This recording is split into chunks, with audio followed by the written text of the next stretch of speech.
Yo, what's up, everybody? It's your boy, Brady Bungetti here, and I'm going to go into a review of TNA Slammiversary. It's a massive show for TNA. It broke attendance records. The card was pretty decent as well, but there was some controversy surrounding this one, and I'll get into it. So before we do all that, make sure you click like and subscribe. Um, get the notifications. If you enjoy the content that I'm creating, cool. Please comment. If you don't enjoy it, please comment as well. We can have difference of opinions. That's fine by me. Um, but let's just hop right into the card. The first match that we had here on the pre-show was the TNA Knockout Tag Team title. We had Ash and Heather by Elegance. They took on the Inspiration. And if you watch my pre-show, uh, I'm I said the TNA can't help themselves. They love to bring in talent or have returning talent and just give them the titles. And to my surprise, Hash and Other win this one. This was a pretty decent match. I feel like it probably could have gone a little bit longer, but I kind of have a feeling that this is just going to be the first of many between these two groups. Um, After the match, it was a funny little production mistake going on. You had the personal concierge and the Elegance brand. They were backstage, and we can hear the cues, see the cues before they started. And they got into character real quick, but um, you know, uh, production issues happens. It happens very frequently at TNA PLEs and shows, but I just thought it was kind of funny. But on to the next match, and this, was a good time filler. It was a way to get the crowd hyped. It was an impromptu match. We seen the hometown man take on Eric Young, and he had the Northern Armory with him. Uh, Hometown man scores the victory. There's not really much to review here. You know, the Northern Armory haven't really done much since joining Eric Young. I don't know really where they go from there, but the hometown man, he gets the crowd hype. He gets everyone ready for the show. So like he's doing his thing. Shout out to Cody Deaner. You know what I mean? I thought he was gonna just be doing things in production, but hey, he's reinvigorated himself with this hometown man gimmick, and it serves its purpose. It's pretty entertaining. Um, and now the third match on the pre-show, we have Steve Macklin. He's teaming up with Mance Warner and Jake something, and they're taking on our boys from Fourth Rope. It's a real one with Zilla Fatu and Joshua Bishop. And Enzo Amore slash Real One came out. He was on the mic for 4 minutes. The match lasted 3 minutes. I mean, it is what it is. There were some cool spots, some big guys jumping outside of the ring, doing some, uh, you know, but it was kind of like, okay, this ain't gonna get me to order the show. I think it's cool that Fourth Rope is there. I'm from Buffalo, West Side Gun. What's up? You know what I mean? So, but I don't know where this goes from here other than to set up more international championship match feuds between Steve Macklin with Jake something and Mance Warner. I think that's pretty cool. There's some hard hitting cats. But I'm actually just kind of more disappointed that Steve Macklin has the international title and had this big tournament. They crown him as a title. He has this beautiful belt. And then we kind of haven't seen much of him. He's not on every week on Impact. I know he had injuries and everything, but um, we would prefer that. Hey, here's your big card champion. Here's your workman's champion, and this is one of the big four pay per views. We would like to see the belt. We would like to see him defend it. We instead had a 3-minute spot with Fourth Rope. Um, but big shout out to Fourth Rope. I like those guys. So then we get into the main card, the real show. And the first match for this one is Mustafa Ali in the Order 4. They rolling with him, and they're taking on, or Mustafa Ali is taking on Cedric Alexander. Now, the background for this match is the last, I don't know if it was 7 matches, might have been 7 matches. Mustafa Ali hasn't been able to overcome the hump of always losing to Cedric Alexander.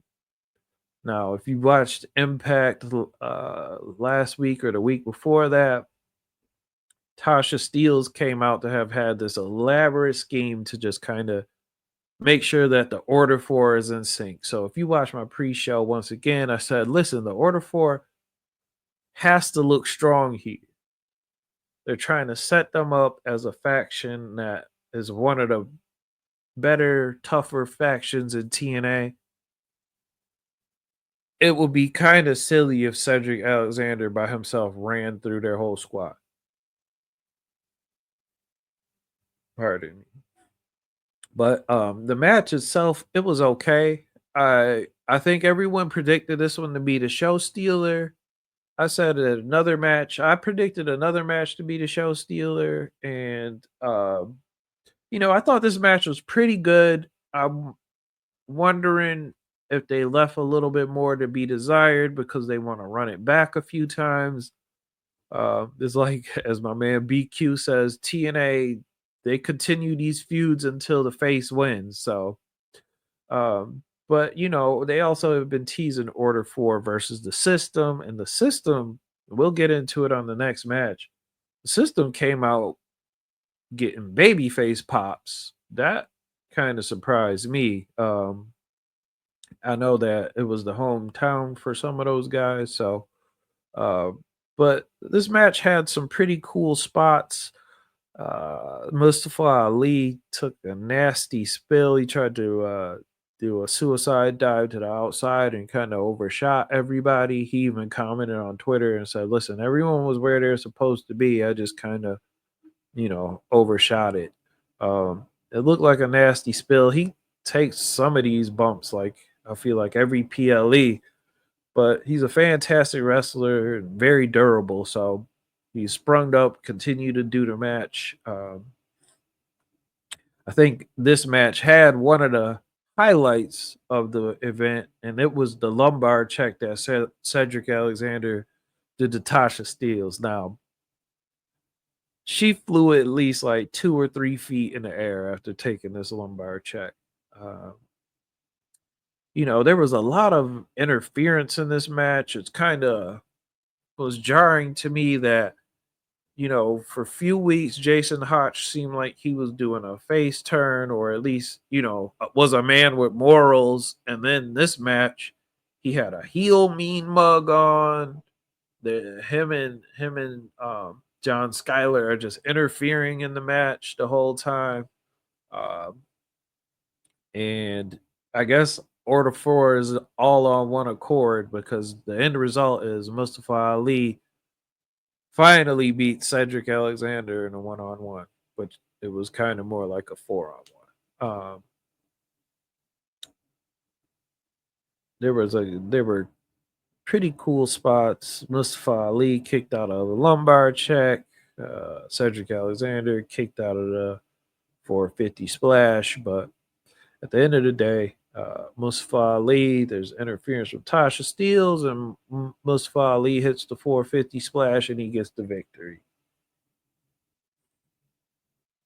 So the next match on the card was the System with Matt Cardona, and they took on Dark State. So in my pre-show, I don't mean to keep harping back to my preview show, but I had expected that Dark State was going to win this one. I thought there was going to be some dissension between Cardona and the System, and I thought the System was going to break up. right? Much to my chagrin, it seemed like the system came out slapping hands with the fans. They were baby faces. It was like, oh, we gonna rally for TNA versus NXT. On Impact, Moose was calling Sammy Callahan fat. And the system was saying, hey, Matt Cardona, you don't even work here. Why are you here? Get out. But match started. It was a pretty well worked match. I had said that this was my least anticipated match, but it was pretty good. It was a lot of chaos, a lot of pretty cool tag team maneuvers, 3-man tag maneuvers, 4-man tag maneuvers. And like I said, I see why WWE would want to develop Dark State. They got a presence to them. There's some size with some of these guys in this group, and they come with a lot of intensity. And that's what they did this match. I was thoroughly impressed, to be honest. Um, I don't know why Dark State gets to go on the real show and Steve Macklin, the champion, is on the pre-show, but okay. Um, but overall, I enjoyed it. I didn't go and get food or make food during that match. So the next match,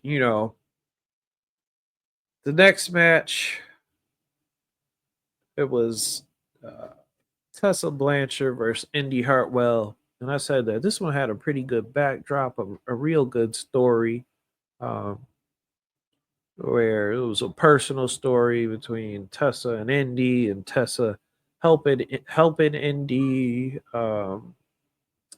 Sorry about that. If you hear my cat meowing in the background, it is what it is. Love you, my son.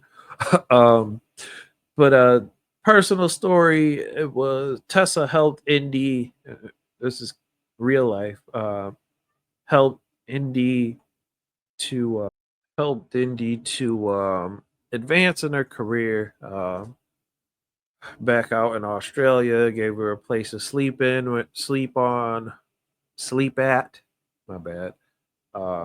When she came over to the United States, Indy says, Tessa backstabs all of her friends. She takes no accountability for all of her actions. All of that good stuff, right? I was anticipating this to be a good match, and I would say that it probably was. It was an alright match. There were some sloppy moments in it, but so Tessa comes out with Victoria Crawford, and TNA tries to use Victoria Crawford as a kind of a shield, someone to deflect the Tessa she's a racist chants. And I thought on last week's episode of Impact, she did a fantastic job of deflecting those chants. This week, she just got drowned out. Nobody was paying attention to her. So this match had some strong spots. I felt like Tessa carried it for the most part. Um, she pulled off some really good moves. There were good moves. They kicked out of each other's finishes. Like uh, Tessa kicked out a Hurts Donut, which is Indy's finisher. We don't really, people in the wrestling landscape know Indy like that, but Hurts Donuts is a new finisher for her. Is it Hurts Donuts or Hurts Donut? Hope it's Hurts Donut. Hurts Donuts don't make sense. But anyways, Hurts Donuts Donut is it's a new finisher for Indy. People aren't familiar with it, and to have Tessa kick out, I think that's kind of funny. Tessa had hit Indy with a cutter off the top rope. That was a pretty good move. It was a pretty good. And then Tessa hit her with Magnum, and Tom Hannafin had to say, "Hey, this is the first time anyone has kicked out of Magnum." Indy kicks out of Magnum. Uh, it- uh, and I thought, since Tessa hadn't used that hammerlock DDT, that Tessa was going to win at this point. I was like, well, they're kicking out of each other's finishers, but Tessa has another finisher. Maybe she could bust that out, and that that will be the end of the match. I went into it saying that Tessa needs to get a win. I think reactions from the fans is preventing Tessa to advance her career, to be honest. So, it's the consequences of actions. I've already given my opinion on it.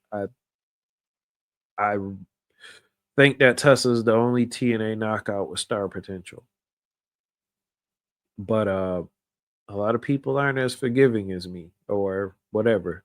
Um so we end up with the results. She does indie that says does hurts donuts hurts donut her finisher. She does her finisher to Tessa onto the top rope. Um Tessa rebounds and then she does it again, and it didn't look very impactful. But 1, 2, 3, um Indy Hartwell gets the victory. Now, what happens after this match is the most uh the most entertaining part. And not only that, I feel like it's the only match at Slammiversary that kind of set up something for the future. So after the match, Gia Miller, the ringside announcer, is interviewing Indy Hartwell. And, she's saying, "What's next for Indy Hartwell?" And Indy is saying, I you know, I beat Tessa, so now I feel like I gotta put myself in contention for the knockouts title." And during this interview, Tessa comes and just mollywops Indy and destroys Gia Miller, just attacks Gia Miller. Now, this is something that's been brewing essentially since Tessa has come back to TNA. Um, she beats up Gia Miller. She goes to the back. In the back, Santino, director of authority, is waiting there for her. He's saying, "Hey, Tessa, you're suspended effective immediately." So they're gonna get Tessa off air for a while and, try and build up the knockouts division without her or something. Um, uh, you know, Tessa, enjoy your suspension, do something good, and come back because she's a talented wrestler. I want to see her do well. Do well. So after that match, we get the title for title match. It's Masha TNA Knockouts champion Masha Slamovich. She takes on NXT Women's Champion JC Jane. Now, I said this before. I say it again. I love JC Jane. I think she's a fantastic wrestler, great striker, agile movements. She's good enough on the microphone. Fatal Influence has a presence. As a TNA fan, I enjoy having JC Jane at TNA. But I was like, hey, Trick Williams is already the world champion. There's no way that they're going to give JC Jane the Knockouts champion. Boy, was I wrong. JC Jane is your new TNA Knockouts champion. And man, let me say at first, I'll say that this was a good match. It was a good match. Masha came out striking, doing some great moves. She hit JC with a snowplow, but the referee was missing. Fatal Influence was interfering a little bit. I had predicted that Zaya Brookside and Lei Ying Lee was going to come help out Masha, which they did. Um, listen, I rate JC Jane, right? So the more JC Jane on TNA TV, I'm alright with, but I make the exception with this talent.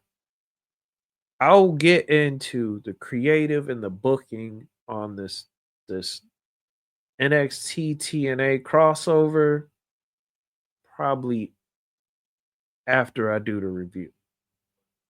Um Results, JC Jane wins, man. It was a very good match. I'd say is one of the top matches on this card. Maybe in the top three. Um, uh, yeah, crazy results. Everyone was shocked. Everyone is like clowning TNA. Me too, but uh, it is what it is, right? So on to the next one. This was the X Division Championship. Now, I said that this match was going to be match of the night, and I think most of everyone says that this is match of the night. X Division Champion Moose, second longest reigning X Division champion ever, trying to break the record versus Leon Slater, looking to become the youngest X Division champion ever at the tender age of 20. I knew when Moose came out to his old theme and no Alicia Edwards that this match was going to be serious business. Serious business.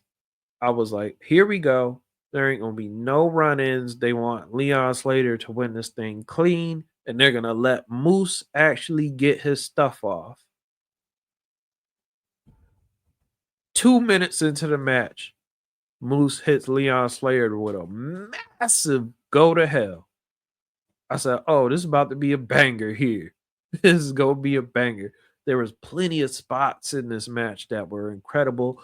It looked like the main goal was this match was to show everybody how great Leon Slater is, how good Moose is, and to position Leon Slater as one of the faces of TNA.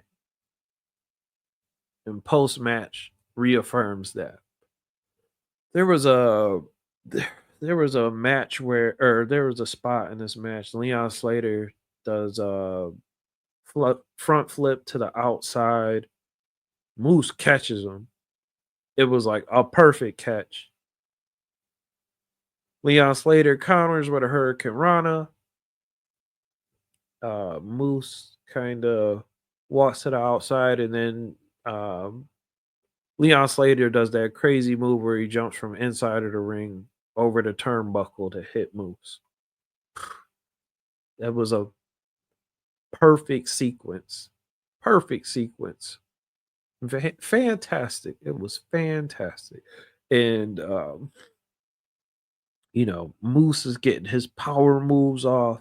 He hits Leon Slater with the spear. Leon Slater kicks out. Leon Slater hits him with the uh, Swanton 450.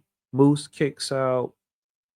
There was a time where Leon Slater did that twirling standing blue thunder bomb. That joint is sick move. And Moose was laying flat on the mat. Leon Slater was gonna go up to do the Swanton 450. Moose moved across the ring a little bit more, a little bit further. Leon Slater said, "You know what? I'm gonna hit you with a Swanton, and you're 3/4 away from me, 3/4 of the ring away." Hit Moose with the Swanton. Moose was in perfect position. He does the Swanton 450. Leon Slater is your new X Division champion. Leon Slater gets to celebrate the moment. He's with his sister, his mother, his sister, and his girlfriend.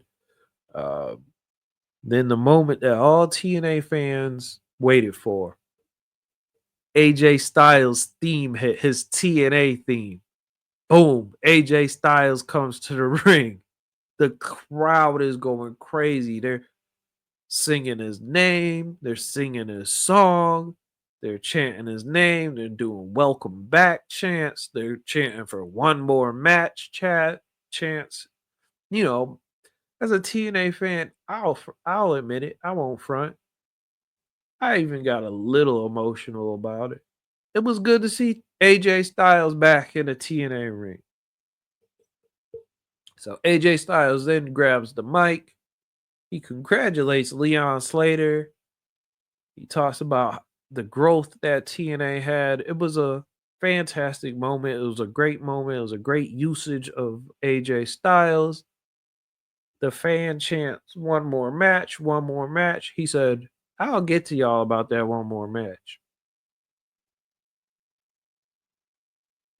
Well, he ain't get it back to us tonight. So hopefully that'll set up something uh, in the future where AJ Styles has his last TNA match. But I think it was a great usage of him, putting over Leon Slater. So Leon Slater gets his moment. You gotta think about it. Leon Slater is a 20-year-old kid from the UK. Been co-signed by the Hardys. He's been co-signed by AJ Styles. Oh, there was a little tidbit that I forgot. After the match, Moose shakes Leon Slater's hand, and then he also he puts the belt around Leon Slater's waist. So, he paid his respect. And there's part of me thinking, is this like completing the system face turn? Like, I know they want to run Order 4 versus the system. Is this how we get here? The system's going to be the face? Anyways, um, big shout out to Leon Slater. I hope he enjoyed his moment, and I can't wait to see what he does with this X Division title. Um, Now, the next match was the four-way tag team championship match where we had the Nemeth brothers defending their titles against the Rascals versus First Class versus the Hardys.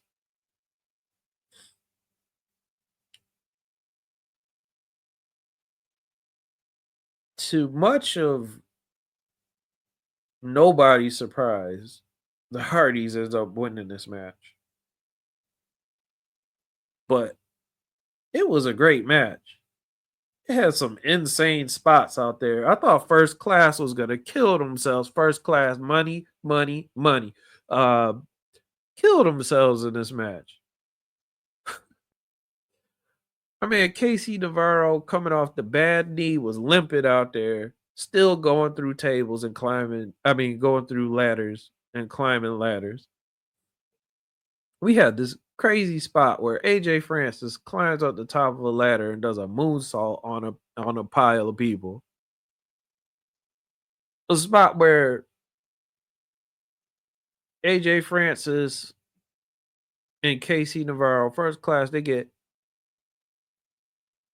their ladder tipped over and they both land on a ladder. And my man AJ Francis, for some reason, jumped feet first, and his manhood landed on a rung in the ladder. We had the Rascals. Myron Reed showed off well. He was replacing Trey Miguel on the Rascals. Big shout out to Trey Miguel once again. We praying for you, brother. Um, Myron Reed was out there snapping. He was doing some good moves, and the Hardys gonna be the Hardys. Jeff is gonna get his swantons in. They're gonna get all of their moves. They're gonna get all of their moves off, right? Jeff had a swanton to the outside of the ring, onto the ladder. All of these ladders ended up broken. But this whole time I'm watching this match, I'm like, man, the Nimbus ain't doing nothing. They've been laying out the ring outside the ring most of this match. They did their finishers, but they didn't really do nothing. They didn't put up much of a defense here. They didn't really get any of the cool spots. Um, So, so essentially, all of these ladders end up broken, and Jeff just somehow summons a ladder. Nah, I don't even know what it's called. It's like one of those rope ladders. It's like if you climb it up a helicopter. uh, but he summons this ladder, and essentially, eventually, he climbs up the ladder and retain, and the Hardys win the title. Uh, I said once again, in my pre-show, I said, if you give this title to the Hardys, who is gonna challenge the Hardys? Cue Bully Ray's music from Team 3D, Bubba Ray from LFG. um, Cue Bubba Ray's music. He comes out, he gives a speech talking about how it's got to be Hardys versus Team 3D one last time to prove who's the most accomplished. He didn't say this is the first time I ever agreed with Bully Ray, Bubba Ray. He said the greatest tag team is the Road Warriors. Facts. But the most accomplished teams is between Team 3D and the Hardys. So he issues a challenge to them. The crowd is chanting, "Where's Devon?" Yeah, where was Devon? Devon was obviously like, "Yo, Bubba, you signing me up for something that I didn't agree to." So he challenges the Hardy Boys for Bound for Glory one last time. Team 3D versus the Hardys. And I'm sitting here thinking, Team 3D versus the Hardys in 2025.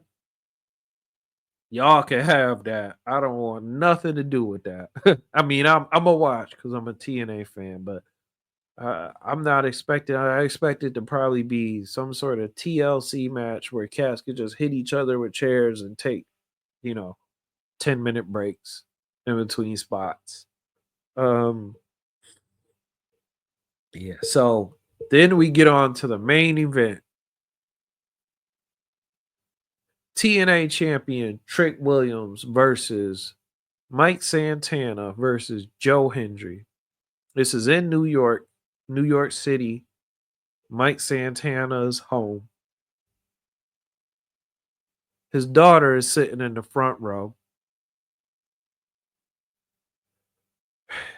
And there's no better way to build a superstar than to have them win their title in front of their family in what is kind of essentially their hometown, right? Right? Right, TNA? Wrong. Trick Williams retains. Trick Williams is still your TNA heavyweight champion. This match started out, it was all right. It's a 13-minute main event. Trick Williams barely did anything. He did your Booker T starter package moves, the leg lariat. Uh, he did a fireman's carry face buster. Trick Williams, I mean, not Trick Williams, Mike Santana, Joe Hendry were going at it for a while. Trick goes outside the ring. He looks like he's injured. He's holding his knee. It looks like he has an injury. There's staff coming to get him. They pick him up. They go up the aisle. Mike Santana hits Joe Hendry with two spin blocks. Knocked his block off with him too. Trick Williams runs down, throws Santana outside the ring, and pins Joe Hendry. TNA. Are we serious right now? Seriously. You have JC Jane as the TNA Knockouts champion, and you have Trick Williams as the TNA Heavyweights champion. When you gonna put over your own guys?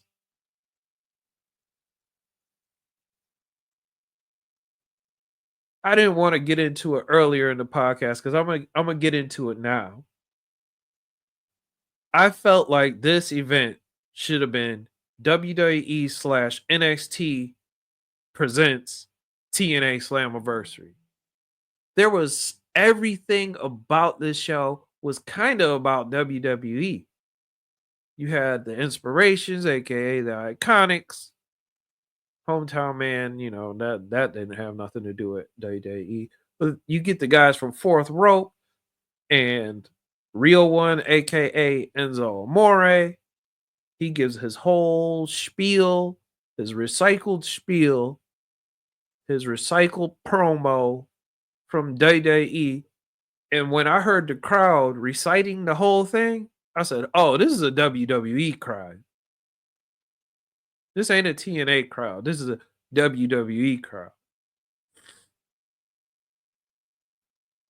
First match, you get uh um, what was the first? Oh, Mustafa Ali and Cedric Alexander, and they're talking about their WrestleMania match and their 205 live matches. WWE. Next match is the System versus Dark State. Dark State is NXT. WWE. The Tessa Indy, Indy was a former, but I don't count that, you know. Then you have Masha versus JC. JC wins. WWE. um, Leon Slater wins, and here comes the WWE's AJ Styles to co-sign him. The Hardys win, and here comes Bubba Ray to relive the 2000s.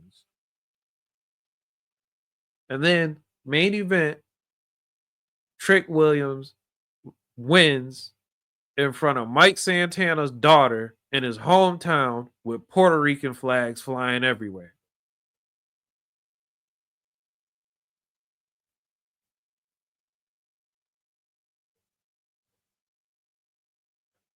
I understand that this partnership is good for business. TNA is looking for a TV deal. TNA is selling out massive arenas, all of that. That's all good and dandy. But I alluded in my previous video on the pre show, I don't think it's good for creative. Are you going to pitch to this TV deal? Hey, we have a relationship with WWE. If you look at the contract with TNA and WWE, WWE has an out clause in which they can trigger whenever they want.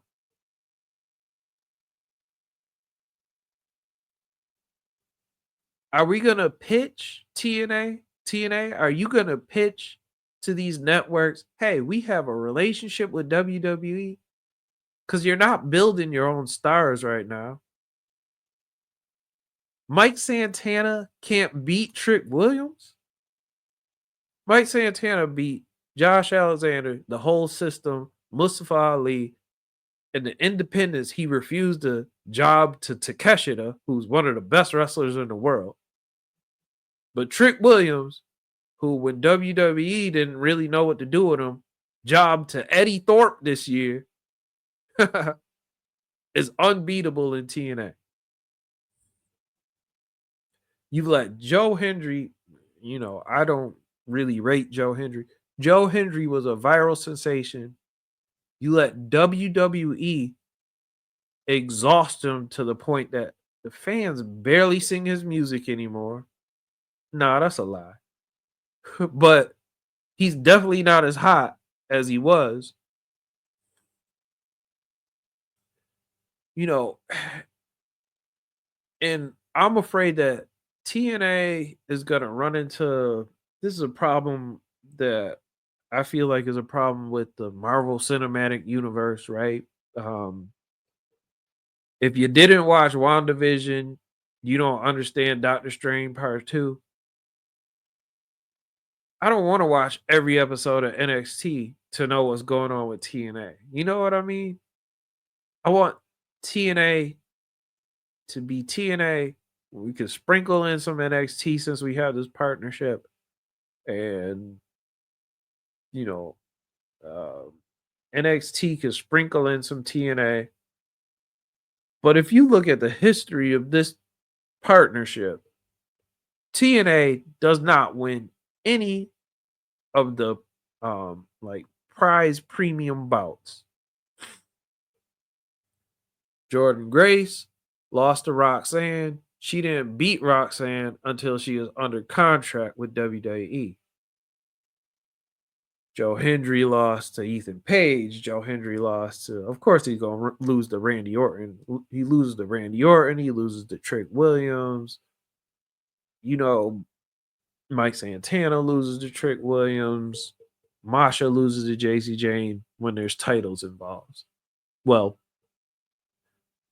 when JC Jane is suddenly at the top of the NXT card. Because when they wrestled earlier this year in March, they didn't know what to do with JC Jane. So they sent her over to TNA to get some reps.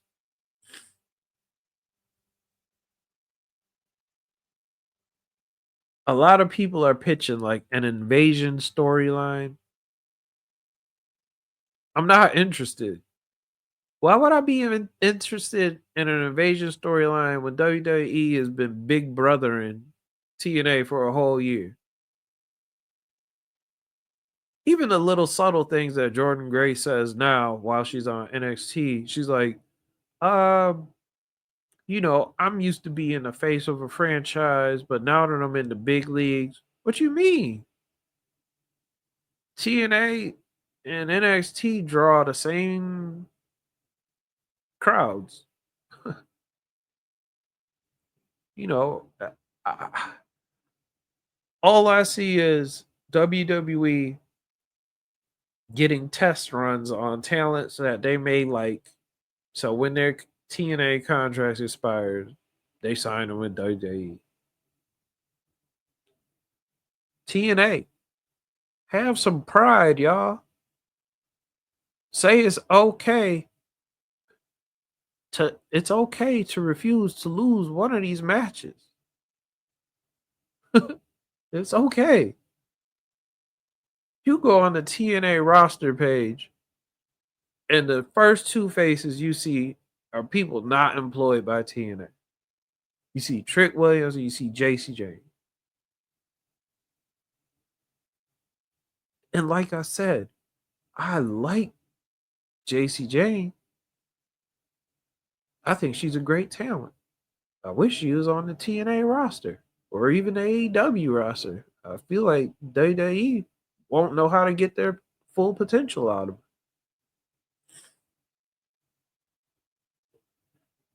How I feel like TNA is sacrificing its identity and its soul to get to garner fans and anything to get a TV deal. Anything. With that being said, man, it's going to be interesting to see the fallout of these results. There's a lot of people that's saying, hey, I'm not watching Impact on Thursday. You know, I, I'm not going to go that far. I love watching TNA. So I'm gonna check out Impact, but I just feel like creatively we're struggling here. Booking ain't good. We're not putting over our guys. We we make Trick Williams look like a superstar. He was losing to Eddie Thorpe a few months ago, losing to Javon Evans a few months ago. JC Jane was at the bottom of the card on NXT a few months ago. But anyways, man, you enjoyed this video, click like and subscribe. Holla at me in the comments. If you didn't like it, holla at me in the comments. Just say, yo, Bungetti, you bugging, son. You bugging. But that's my review for TNA Slammiversary, y'all. I don't know how often I'm gonna be doing this channel. But make sure you subscribe. All right, yeah, but y'all be easy, y'all. Thanks.